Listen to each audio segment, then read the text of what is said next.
அஸ்ஸலாமு அலைக்கும் வரஹ்மத்துல்லாஹி வரகாத்துஹு. பிஸ்மில்லாஹிர் ரஹ்மானிர் ரஹீம்.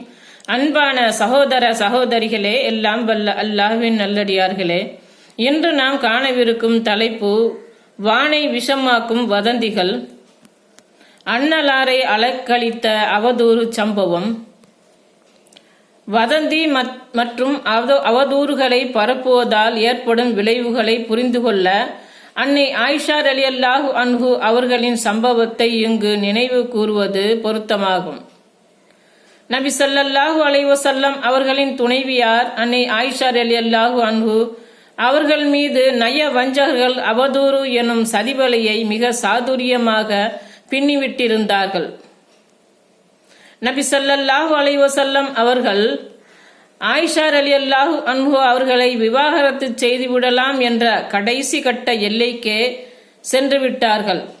இப்படி ஓர் ஆலோசனையை அலி ரலியல்லாஹு அன்ஹு அவர்களும் வழங்கினார்கள்.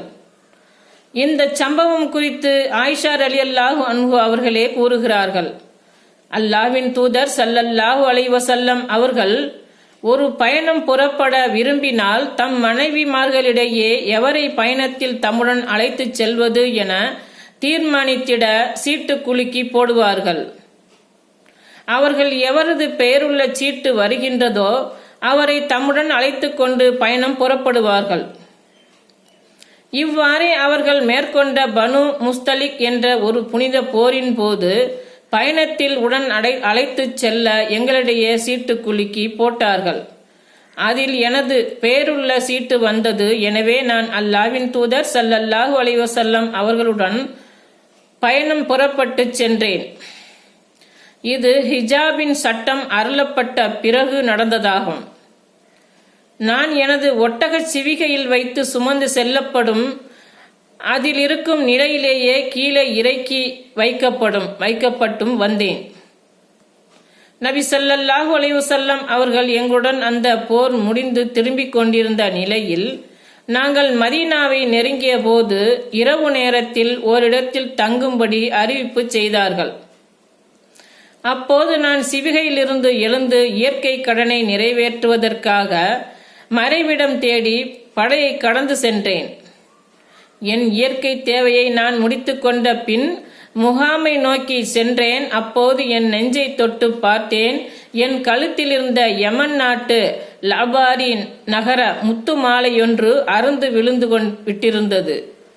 ஆகவே நான் திரும்பிச் சென்று எனது மாலையை தேடலானேன்.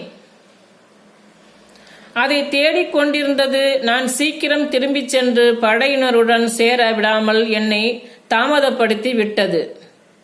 என்னை எடுத்துச் சென்று ஒட்டகத்தில் வைக்கும் குழுவினர் என் சிவிகைக்குள் நான் இருப்பதாக எண்ணிக்கொண்டு அதை சுமந்து சென்று நான் சவாரி செய்து வந்த என் ஒட்டகத்தின் மீது வைத்து கட்டிவிட்டார்கள். அந்த காலகட்டத்தில் பெண்கள் பருமனாக இன்றி மெலிந்தவர்களாக இருந்தனர். அவர்களுக்கு சதை போட்டிருக்கவில்லை. சிறிதளவு உணவையே அவர்கள் உண்பார்கள். ஆகவே சிவிகையை தூக்கிய போதும் அதை சுமந்த போதும் அது கனமில்லாமல் இருந்ததை மக்கள் வித்தியாசமாக கருதவில்லை. மேலும் நான் வயது குறைந்த இளம் பெண்ணாக இருந்தேன். அவர்கள் ஒட்டகத்தை முன்னே அனுப்பிவிட்டு நடக்கலானார்கள். படையினர் சென்ற பிறகு தொலைந்து போன எனது மாலை கிடைத்துவிட்டது. நான் அவர்கள் தங்கியிருந்த இடத்திற்கு வந்தேன். அங்கிருந்த அனைவரும் சென்று விட்டிருந்தனர். அங்கு அவர்களில் அழைப்பவரோ பதில் கொடுப்பவரோ எவரும் இல்லை. நான் ஏற்கனவே தங்கியிருந்த இடத்தை தேடி போனேன். நான் காணாமல் போயிருப்பதை கண்டு படையினர் திரும்பி வருவார்கள் என்று நான் கருதினேன். நான் எனது இடத்தில் அமர்ந்திருக்க என் கண்ணில் உறக்கம் மிகைத்துவிட நான் தூங்கிவிட்டேன். படை புறப்பட்டு சென்றதற்கு பின்னால் படையினர் தவறாக விட்டு சென்ற பொருட்களை எடுத்துச் செல்வதற்காக சௌபான் மின் அத்தல் அஸ்லாம் தக்வானி என்பவர் அங்கு இருந்தார். நான் தங்கியிருந்த இடத்திற்கு அருகில் அவர் காலையில் வந்தார். அவர் அங்கே தூங்கிக் கொண்டிருந்த ஓர் உருவத்தை என்னை கண்டார். பர்தாவுடைய சட்டம் அருளப்படுவதற்கு முன்னர் அவர் என்னை பார்த்திருந்தார். ஆகவே என்னை பார்த்ததும் அவர் அடையாளம் புரிந்து கொண்டார். அவர் என்னை அறிந்து கொண்டு இன்னா லில்லாஹி வ இன்னா இலைஹி ராஜிவூன், நாம் அல்லாஹ்விற்கே உரியவர்கள், மேலும் நாம் அவனிடமே திரும்பி செல்லவிருக்கின்றோம் என்று கூறும் சப்தத்தை கேட்டு நான் கண் விழித்தேன். உடனே எனது முகத்திரையால் எனது முகத்தை மறைத்து கொண்டேன். அல்லாஹ்வின் மீது சத்தியமாக நாங்கள் ஒரு வார்த்தை கூட பேசவில்லை. அவர் இன்னா லில்லாஹி வ இன்னா இலைஹி ராஜிவூன் என்று கூறியதை தவிர வேறெதையும் நான் அவரிடமிருந்து கேட்கவும் இல்லை. பிறகு அவர் விரைவாக தமது ஒட்டகத்தை மண்டியிடச் செய்து நான் ஏறிக்கொள்ள வசதியாக அதன் முன்னங்காலை தன் கால்களால் மிதித்து கொள்ள நான் எழுந்து சென்று அதில் ஏறிக்கொண்டேன். அவர் என்னுடன் ஒட்டகத்தை ஓட்டிக்கொண்டு நடக்கலானார். இறுதியில் நாங்கள் படையினரை வந்தடைந்தோம். அப்போது அவர்கள் மதிய ஓய்வுக்காக நடுப்பகல் நேரத்தில் ஓரிடத்தில் தங்கிவிட்டிருந்தனர். இப்போது எங்கள் இருவரையும் கண்டு அவதூறு பேசி என் விஷயத்தில் அழிந்தவர்கள் அழிந்து போனார்கள். என் மீது அவதூறு செய்வதில் பெரும் பங்கு எடுத்து கொண்டிருந்தவன் அப்துல்லா பின் உபை பின் சலூன் எனும் நயவஞ்சகனின் தலைவனாவான். பிறகு நாங்கள் மதீனா வந்தடைந்தோம். அங்கு வந்து சேர்ந்து 1 மாத காலம் நான் நோயுற்று விட்டேன். மக்களோ அவதூறு கற்பித்தவர்களின் சொல்லை பரப்பிக் கொண்டிருந்தார்கள். இந்த அவதூறு பற்றி எனக்கு எதுவுமே தெரியாது. நான் நோயுறும் போது அல்லாஹ்வின் தூதர் ஸல்லல்லாஹு அலைஹி வஸல்லம் அவர்கள் என்னிடம் வழக்கமாக காட்டுகின்ற பரிவை இந்த முறை நான் நோய்வாய்ப்பட்டிருந்த போது அவர்களிடம் காண முடியாமல் போனது. எனக்கு சந்தேகம் ஏற்படுத்தியது. என்னை குறித்து வெளியே பேசப்பட்டு வந்த அந்த தீய சொல்லில் ஒரு சிறிதும் நான் நோயிலிருந்து குணமடைந்து வெளியே செல்லும் வரை எனக்கு தெரியாது. அப்போது நான் மிஸ்தஹ் தாயாருடன் நாங்கள் கழிப்பிடமாக பயன்படுத்தி வந்த மனாசிவு என்ற பகுதியை நோக்கி சென்றோம்.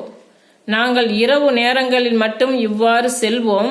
எங்கள் வீட்டுக்கு அருகிலேயே கழிப்பிடங்களை அமைத்துக் கொள்வதற்கு முன்னர் இவ்வாறு நாங்கள் புறநகர் பகுதிகளுக்கு சென்று கொண்டிருந்தோம். எங்களுடைய இந்த வழக்கம் முந்தைய அரபுகளின் வழக்கத்தை ஒத்தாய் இருந்தது. எங்கள் வீடுகளுக்கு அருகிலேயே கழிப்பிடங்கள் அமைப்பதை நாங்கள் தொந்தரவாக கருதி வந்தோம்.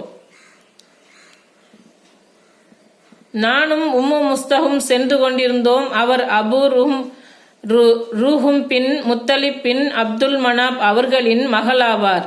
அபூபக்கர் ரலியல்லாஹு அன்ஹு அவர்களின் தாயின் சகோதரியான சல்மா பின் சக்ர் பின் ஆமிர் தான் உம்மு மிஸ்தகின் தாயாராவார். மிஸ்தக் பின் உசாசா பின் அப்பாத் பின் முத்தலிப் என்பவர் உம்மு மிஸ்தகின் மகன் ஆவார். உம்மு மிஸ்தகும் நானும் எங்கள் இயற்கை தேவைகளை முடித்துக்கொண்டு என் வீடு நோக்கி திரும்பிக் கொண்டிருந்தோம். அப்போது உம்மு மிஸ்தக் தன் ஆடையில் இடறிக் கொண்டார். உடனே அவர் மிஸ்தக் நாசமாகட்டும் என்று தன் மகனை சபித்தவராக கூறினார். நான் மிக மோசமான சொல்லை சொல்லிவிட்டீர். பத்ர் போரில் கலந்து கொண்ட ஒரு மனிதரையா ஏசுகிறீர் என்று கூறினேன். அதற்கு அவர், அம்மா, அவர் என்ன சொன்னார் என்று நீங்கள் கேட்கப்படவில்லையா என்று கேட்டார். என்ன சொன்னார் என்று நான் கேட்க, அவதூறு கற்பித்தவர்கள் சொன்ன அந்த செய்தியை அவர் எனக்கு தெரிவித்தார். அதை கேட்டு என் நோய் இன்னும் அதிகரித்து விட்டது. நான் என் இல்லத்திற்கு திரும்பி வந்தபோது அல்லாஹ்வின் தூதர் ஸல்லல்லாஹு அலைஹி வஸல்லம் அவர்கள் வந்து சலாம் கூறிவிட்டு எப்படி இருக்கிறாய் என்று கேட்டார்கள். அப்போது நான் என் தாய் தந்தையரிடம் செல்ல எனக்கு அனுமதி தருவீர்களா என்று கேட்டேன். உண்மையிலேயே அப்படி ஒரு செய்தி நிலவுகிறதா என்று விசாரித்து என் பெற்றோரிடம் உறுதி செய்து கொள்ள விரும்பினேன். அல்லாஹ்வின் தூதர் ஸல்லல்லாஹு அலைஹி வஸல்லம் அவர்கள் எனக்கு அனுமதி அளித்தார்கள். அஸ்ஸலாமு அலைக்கும் வரஹ்மத்துல்லாஹி வரகாத்துஹு.